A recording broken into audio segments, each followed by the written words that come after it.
নমস্কার, ওঙ্কার বাংলার পর্দায় আপনাদের স্বাগত। সঙ্গে আমি সুপর্ণা। আসছি বিস্তারিত খবরে। ভারত বাংলাদেশ সীমান্ত দিয়ে চলতে দেওয়া হবে না ভুটানের গাড়ি, দাবি তুলে আমরণ অনশন ভারতীয় ট্রাক চালকদের। ভুটান গাড়ি আটকে চলে বিক্ষোভ। দীর্ঘ বিক্ষোভ চলার পর বিক্ষোভকারীদের আটক করে পুলিশ।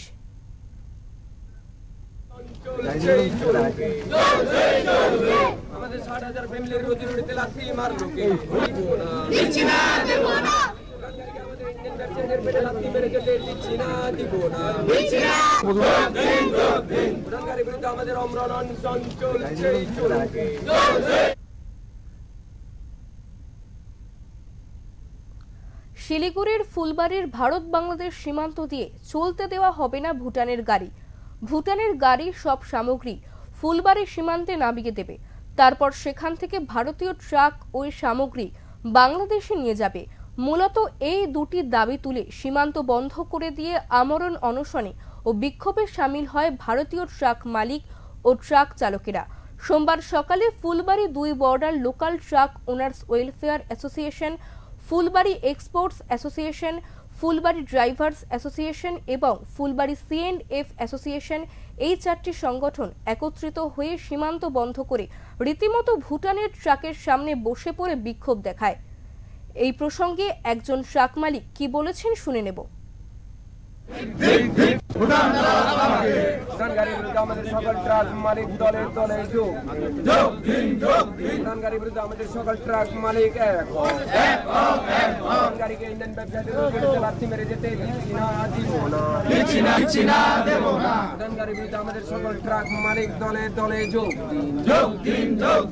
গাড়ির বিরুদ্ধে আমাদের সকল ট্রাক মালিক পরিস্থিতি আমাদের রোজি রুটি দায় পড়ে গেছি আজকে দাদা। আগে পেটে রোজি রুটি চলছে না, বাচ্চা আগে ভরণ পোষণ দিতে পারছি না, বউ বাচ্চা নিয়ে বাড়িতে অশান্তি। কি করব? আজকে বন্ধন লোন নিয়ে, ব্যাংক থেকে লোন নিয়ে, জমি বন্ধক দিয়ে, সোনা বন্ধক দিয়ে আমরা গাড়ি কিনেছি।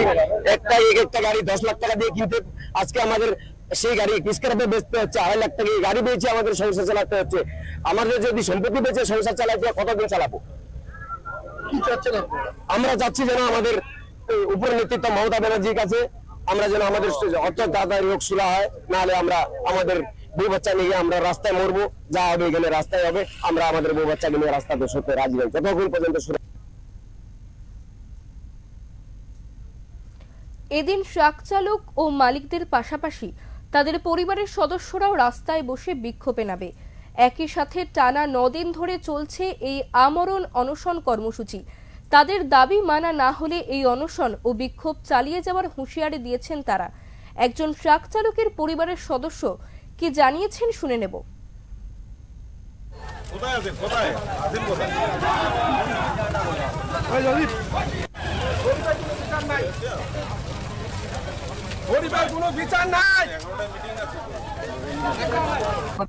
उतना बड़ा बहुत ज्यादा परेशान हो गए हैं हम लोग। काम के चलते हुए इतना अप डाउन हम लोगों को देखना पड़ रहा है। हम इतना सफर कर रहे हैं, हमारे बच्चे सफर कर रहे हैं, इतनी सारी फैमिली इस काम से जुड़ी हुई हैं, सब लोग बहुत सफर कर रहे हैं। अब इतना परेशान हो गए कि हम लोगों को सड़क पे उतरना पड़ रहा है। आप लोग क्या चाहते हैं? हम ये लोग चाहते हैं कि हमारी मांगे जो भी हैं जायज हैं उन्हें पूरा किया जाए। अब भूटान काम करेगा, हम लोग काम नहीं करें, हम बैठे हम लोग सफर करें, वो भी सफर करें। जब तक हमारी मांगे पूरी नहीं होंगी तो हम ऐसे ही आंदोलन करते रहेंगे। क्या करेंगे? हम लोग प्रॉब्लम में है तो हम लोगों को तो करना ही पड़ेगा, हमारी मांगे पूरी करनी चाहिए। বিক্ষোভকারীদের অভিযোগ, গত 4 মাস ধরে ভুটান থেকে আসা ট্রাকগুলি সরাসরি বাংলাদেশে পাথর নিয়ে যাচ্ছে। গাড়ি মডিফাই করে ওভারলোড করে তারা পাথর বোল্ডার সীমান্ত পেরিয়ে নিয়ে যাচ্ছে, যার ফলে ভারতীয় ট্রাক সামগ্রী নিয়ে যেতে পারছে না। ভারতীয় ট্রাক মালিক এবং চালকদের অভিযোগ, ভুটানের ট্রাকের জন্য তাদের ব্যবসা প্রায় বন্ধের মুখে। তাদের অভিযোগ, এই নিয়ে প্রশাসন বিভিন্ন দপ্তরের পাশাপাশি মুখ্যমন্ত্রীকে চিঠি পাঠানো হলেও কোনো রকম সুরাহা মেলেনি। প্রায় 60-65 হাজার মানুষ সীমান্তে এই ব্যবসার উপর নির্ভরশীল। রীতিমতো সংসার চালাতে হিমশিম খেতে হচ্ছে তাদেরকেও।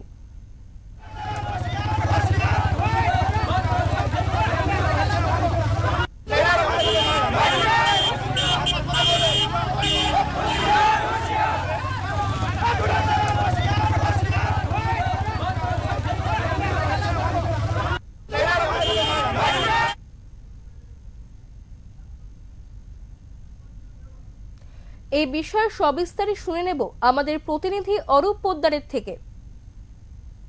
টানা 9 দিন থেকে কিন্তু আন্দোলন করছে ভারতের যে সমস্ত ব্যবসায়ী রয়েছে, অর্থাৎ ট্রাক ওনার্স অ্যাসোসিয়েশনের সংগঠনগুলি। ভারত বাংলাদেশ সীমান্তে কিন্তু আজ 9 দিনে পড়লো তাদের এই আন্দোলন। এর আগে কিন্তু যে সংগঠন রয়েছে সেই সংগঠনের যারা রয়েছে তারা কিন্তু মেয়র গৌতম দেবের সাথে বৈঠক করেছে। দীর্ঘদিন কিন্তু এই আন্দোলন চলছে, অমরণ অনশন চলছে, রিলে অনশন চলছে। তার পাশাপাশি আজ কিন্তু সকাল থেকেই ভুটানের যে সমস্ত গাড়ি রয়েছে সেই সমস্ত গাড়ি আটকে কিন্তু পথ আটকে কিন্তু তারা আন্দোলন শুরু করেছে। পুলিশের তরফ থেকে কিন্তু তাদের হুঁশিয়ারি দেওয়া হয়েছে, দ্রুততার সাথে যদি এই আন্দোলন তুলে না নেওয়া হয় তাদের কিন্তু যে আইন ভাঙার অপরাধে কিন্তু তাদেরকে গ্রেপ্তার করা হতে পারে।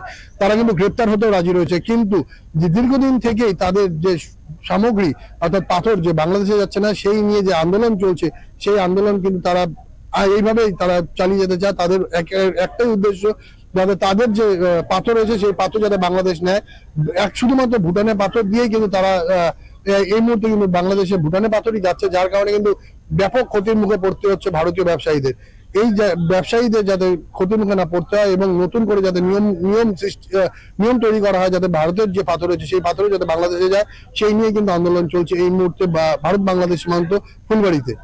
শিলিগুড়ি থেকে ক্যামেরা পার্সন স্বপন সাহার সাথে অরূপ পোদ্দার, ওমকার বাংলা। এদিন বিক্ষোভের জেরে প্রায় বেশ কিছু ট্রাক সীমান্তে আটকে পড়ে। এলাকায় ব্যাপক উত্তেজনা সৃষ্টি হয়। ঘটনাস্থলে মোতায়েন করা হয় বিশাল পুলিশ বাহিনী। অন্যদিকে ভারতীয় ট্রাক চালকদের বিক্ষোভের জেরে ভারত বাংলাদেশ সীমান্তে আটকে পড়ে ভুটানের ট্রাকগুলি। এই প্রসঙ্গে ট্রাক মালিক অ্যাসোসিয়েশনের সেক্রেটারি কি বলেছেন শুনে নেব।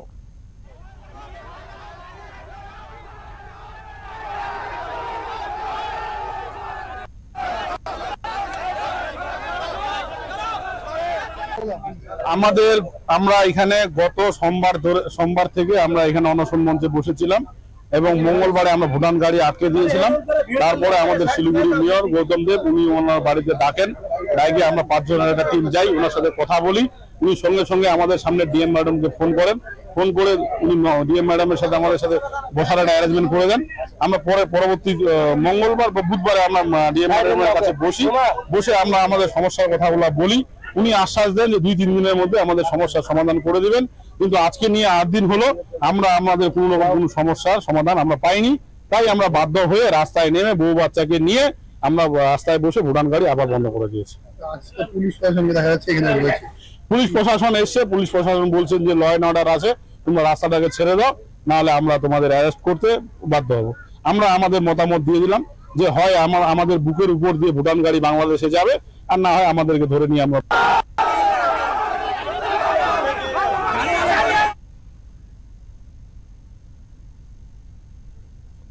সোমবার সকাল থেকে দীর্ঘক্ষণ পথ অবরোধ চালানোর পর পুলিশের পক্ষ থেকে আন্দোলনকারীদের আন্দোলন তুলে নেওয়ার অনুরোধ করা হয়, কিন্তু পুলিশের অনুরোধের তোয়াক্কা না করে তারা আন্দোলন চালিয়ে যায়।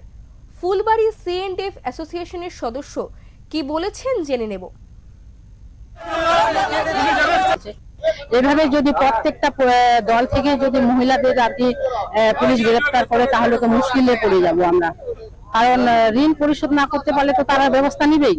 বারবার চিঠি দিয়েও আমরা কোনো টাকা পয়সা পাঠাতে পারছি না। আমরা চাচ্ছি যে ভুটান গাড়ি ইন্ডিয়াতে ড্যাম করুক আর আমাদের ইন্ডিয়ান গাড়ি বাংলাদেশে নিয়ে যাবে। কারণ ওরা কোনো মতে মানছে না, প্রতিদিন 200-250 গাড়ি যাচ্ছে। একটা প্রশাসনের কাছে একটা দাবি ছিল যে সিস্টেমে আসুক, সিস্টেমে ওরা আসতেছে না। তো এই জন্য আমরা এটাই চাচ্ছি যে ওরা এদিকে ড্যাম করুক, আমাদের ইন্ডিয়ান গাড়ি নিয়ে যাবে, তাহলে হয়তো প্রবলেম সলভ হবে।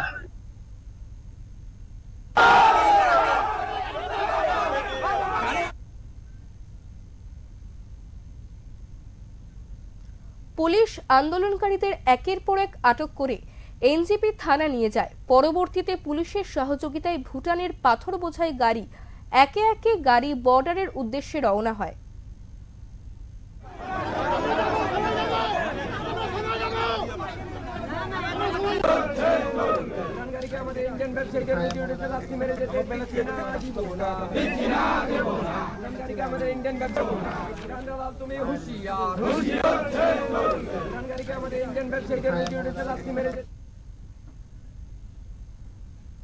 আরও অন্যান্য খবর জানতে অতি অবশ্যই চোখ রাখুন ওঙ্কার বাংলায় পর্দায়।